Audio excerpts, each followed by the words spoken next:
1 € 267 dinars. 1 € 267 dinars. Le dinar a dégringolé encore une fois, enregistrant une nouvelle chute de sa baisse face à l'euro. Ce n'est pas l'euro qui flambe, c'est le dinar algérien dont la valeur est en train de s'effondrer. C'est le dinar algérien qui s'effondre. Donc, il y a un problème entre l'offre et la demande, surtout une offre de devises de plus en plus rare. Ça veut dire que l'économie algérienne ne fonctionne pas beaucoup, elle n'exporte pas assez, on n'a pas des exportations diversifiées, on n'attire pas les touristes, les Algériens de l'étranger ne viennent pas investir dans le pays, il n'y a pas d'investissement étranger. Il y a un problème de croissance économique du pays, le pays ne produit pas assez, n'exporte pas assez, donc l'offre de devises, elle baisse. L'État, qu'est-ce qu'il fait pour ramener de l'argent?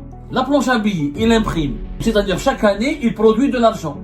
C'est-à-dire que chaque année, la Banque d'Algérie imprime des billets, fabrique des pièces. Il y a trop d'argent qui est créé par l'État algérien, alors qu'il n'y a pas assez de croissance. Trop d'argent qui circule, sans créer des richesses, des biens et des services, ça veut dire que c'est une monnaie de singe. La Banque d'Algérie, elle a fabriqué plus de 10,4 milliards de dollars. C'est-à-dire que nous avons produit 3 fois plus en termes de monnaie, de pièces en dinars algériens, de ce que nous avons pu exporter en équivalent vers l'étranger. Il y a une très mauvaise gestion et surtout une folie budgétaire, une folie financière du régime Tebboune qui imprime, qui fabrique de l'argent, qui inonde le pays en dinars.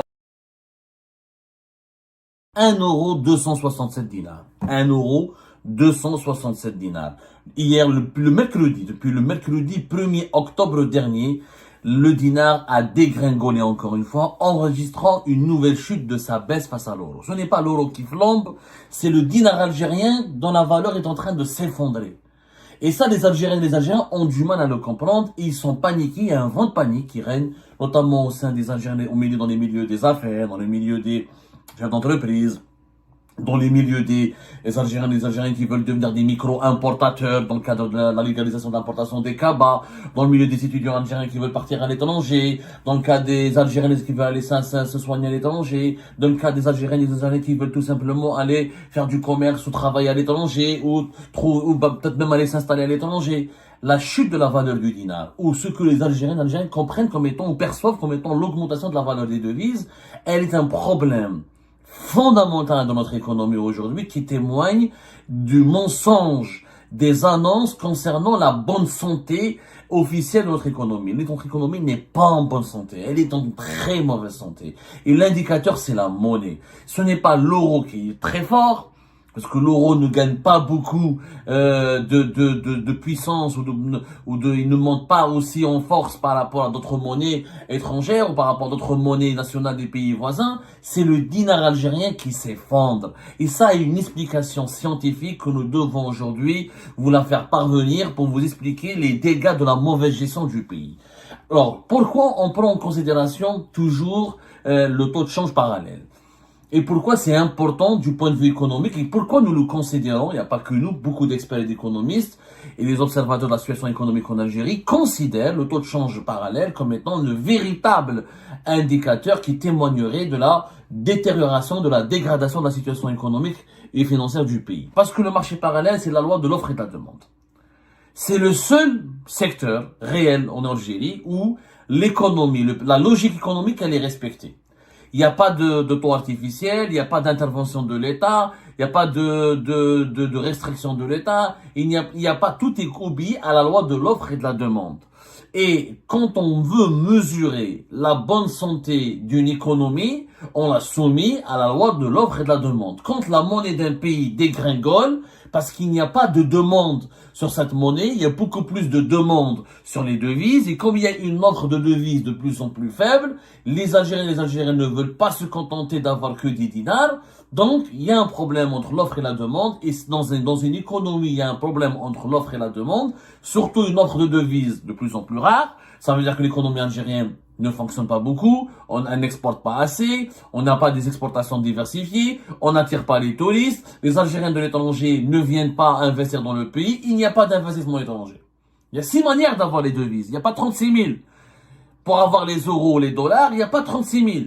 Ou tu as les touristes qui viennent, c'est pas le cas de l'Algérie, ou tes compatriotes qui sont installés à l'étranger viennent et investissent dans le pays, ils ramènent leur argent, c'est pas le cas, c'est en baisse, ou il y a des investisseurs étrangers qui viennent et qui ramènent leurs devises et leurs capitaux pour faire des usines et pour investir dans l'économie algérienne. C'est pas le cas, c'est en baisse. Où nous avons des exportations diversifiées et l'État gagne des devises et les devises sont récupérées par les exportateurs qui veulent les échanger ou qui veulent utiliser une partie dans le marché, qui veulent les utiliser. Voilà.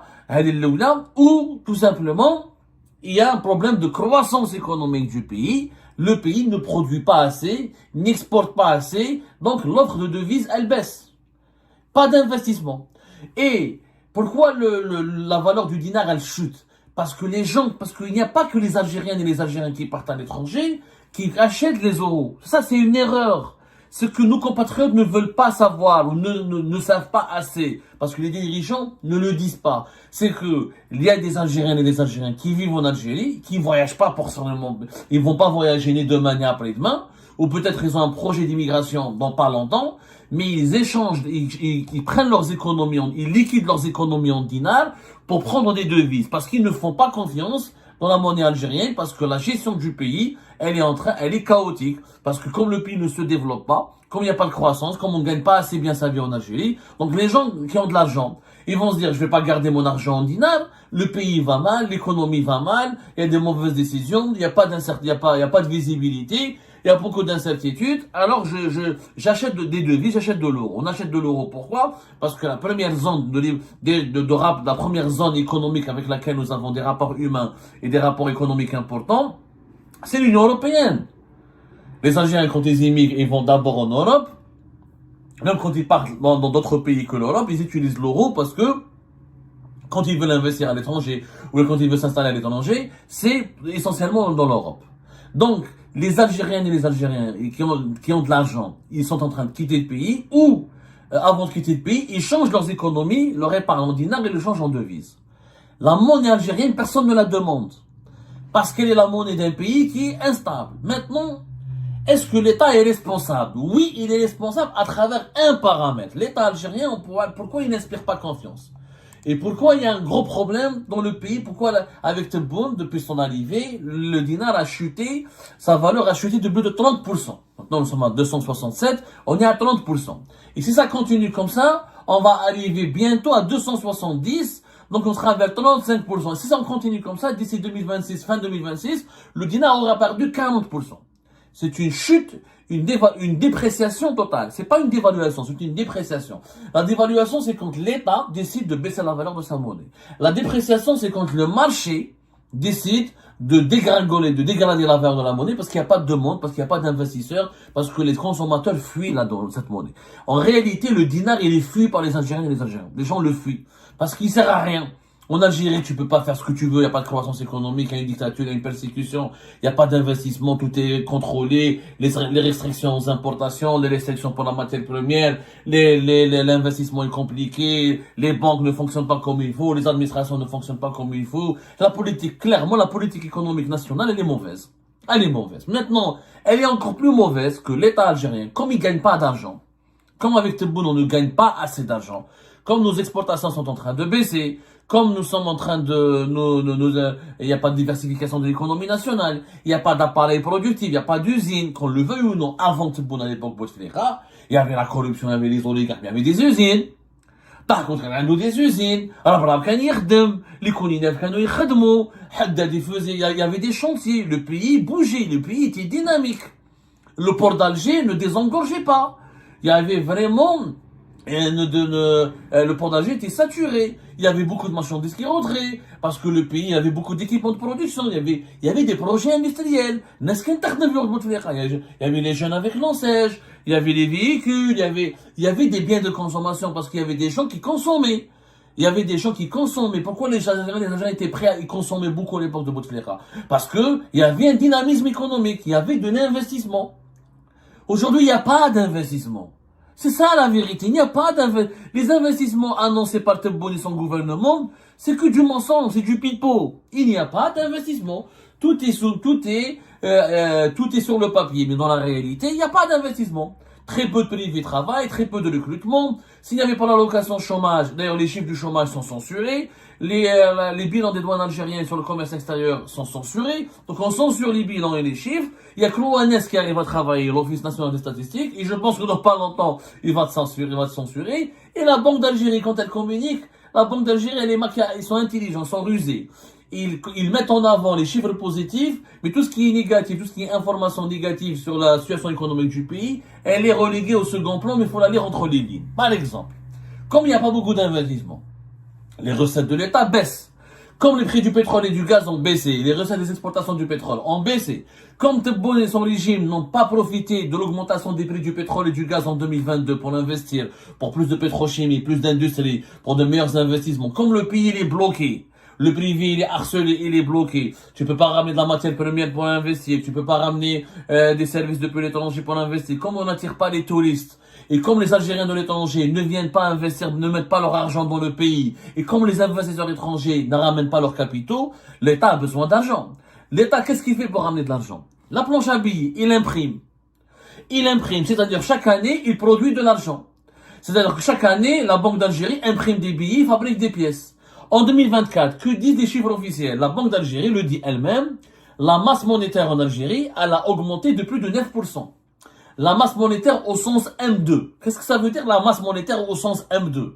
C'est un concept économique un peu très théorique, mais on va le vulgariser. La masse monétaire au sens M2, ça veut dire que les billets, les liquidités, tout ce qui est billets et monnaie qui circulent, l'argent qui est dans les comptes courants, et l'argent, une partie de l'épargne. Une partie qui sont dans l'argent, dans les comptes bancaires, mais c'est pas les comptes courants, c'est les comptes épargne. Livret CNEP, etc. En Algérie, les Algériens qui cachent leur argent dans des comptes bloqués, c'est pas un compte courant. Donc c'est ça la masse monétaire M2. Elle a augmenté de 9,3%.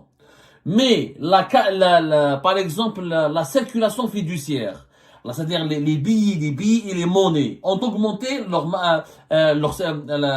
volume a augmenté de 10,7%. C'est-à-dire que réellement, la monnaie réelle, elle a augmenté de plus de 10%, presque 11%. Dans tous les pays du monde, là, il y a une règle économique. Il faut comparer l'augmentation de la masse monétaire avec l'augmentation de la croissance économique. Combien de croissance économique tu fais dans un pays et est-ce que la masse monétaire augmente en correspondance ou en fonction de la croissance économique? Logiquement, dans les pays structurés, dans les pays bien gérés, dans les pays qui sont vraiment, qui se développent, la masse monétaire, elle ne doit pas être le double ou le triple de la croissance économique. Si tu as une croissance économique de 9%, 10%, il est normal d'avoir une croissance de la masse monétaire à 11 ou 12%. Mais si tu fais une croissance économique comme l'Algérie, la croissance économique de l'Algérie en 2024, elle a été de 3,7%. Mais la masse monétaire, elle a augmenté de 10,7%. Surtout les billets et les monnaies ont augmenté de 10,7%. C'est-à-dire presque le triple. On passe de 3% à presque 11%. Même pas 4%, 3,7%. Il y a un déséquilibre. Il y a trop d'argent qui est créé par l'État algérien alors qu'il n'y a pas assez de croissance. Normalement, la croissance de la masse monétaire, c'est la croissance économique du pays, il est à 3,7, elle ne doit pas dépasser les 6%. La masse monétaire ne doit pas passer 6%, ne doit pas dépasser 6%. Or, la circulation fiduciaire, les billets et la monnaie, en Algérie, elle est de presque 12%. On est dans le double de ce qui est autorisé. Pourquoi on parle du double de ce qui est autorisé? Parce que quand il y a un déséquilibre, mais une croissance économique, la croissance économique, c'est la richesse qui est réelle. Tu as 3% de croissance économique, ça veut dire que tu as créé 3% de plus de richesse que par rapport à l'année dernière. Mais la masse monétaire, quand elle est à 11%, presque 11%, 10,7%, ça veut dire que tu crées plus d'argent que de richesse. Donc ta monnaie n'a pas de relation avec les richesses que tu crées. Donc tu crées de la monnaie pour juste dépenser de la monnaie, mais sans qu'il y ait des biens et des services. Qu'est-ce que c'est que la richesse? La richesse, c'est la création de biens et de services. Qu'est-ce qu'un pays produit comme biens et services? Tu produis 3% de plus de biens et de services en 2024.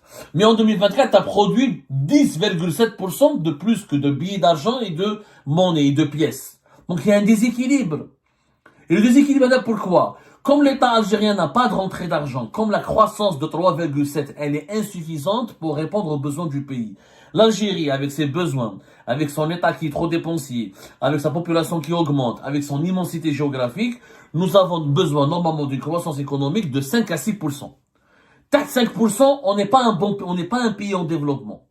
Parce que nous avons un marché important, nous avons des besoins importants, nous avons des ressources importantes, nous avons une position géographique importante. Il n'est pas normal, c'est pas normal que l'Algérie a une croissance économique 4-5%.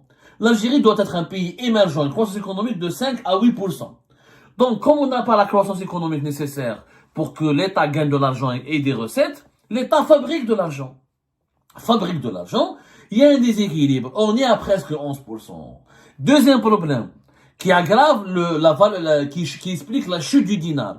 Donc, trop d'argent qui circule, sans créer des richesses, des biens et des services, ça veut dire que c'est une monnaie de singe. Ta monnaie n'est pas collée, n'est pas n'est pas adossée à une véritable création de richesse ou à une véritable croissance économique. Deuxième gros problème de l'Algérie, c'est le marché informel. 35% minimum de notre masse monétaire, elle est entre dans le marché informel. C'est-à-dire que tout ce que l'État imprime, chaque année, 35% ça part pour le marché informel. Ça ne revient jamais dans les banques. Si ça ne revient pas dans les banques, ça ne revient jamais dans les caisses de l'État. Il n'y a pas d'impôt à payer là-dessus, il n'y a pas de prélèvement, il n'y a rien. Donc ça part dans la nature. Et l'État, il est donc l'État algérien. Mais regardez l'intelligence du régime algérien. C'est vraiment, mais il faut être un régime débile, mais vraiment débile, pour faire ça. Toi, tu sais que tu as un marché informel. Tu sais que ta masse monétaire, 35% de ton argent part dans l'informel. Tu contrôles rien, tu prélèves rien, il n'y a pas de recette fiscale, il n'y a rien à prélever, rien à taxer sur cet argent qui est dans l'informel. Mais tu continues d'imprimer de l'argent pour alimenter l'informel. Mais venez voler, je vous ouvre le coffre-fort, je vous ouvre la maison, continuez de voler. Et lui, au contraire, il remplit à chaque fois son coffre-fort qui est volé. Il faut être fou.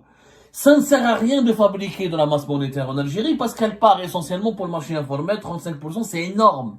Ce sont des milliards qui échappent au contrôle, qui échappent au financement de l'économie. Ça permet à des millions de familles de vivre, mais ça ne permet pas au pays de se développer. Parce qu'on a besoin d'argent pour construire les routes, les autoroutes, les ponts, les hôpitaux, les dispensaires, payer les fonctionnaires, les policiers, les enseignants, les médecins. Tout ça, c'est de l'argent qui doit être dans les caisses de l'État. Donc, fabriquer de l'argent n'a pas de sens. Abdelmajid Tebboune n'arrive pas à comprendre. On lui dit depuis 3-4 ans, arrête cette folie dépensière.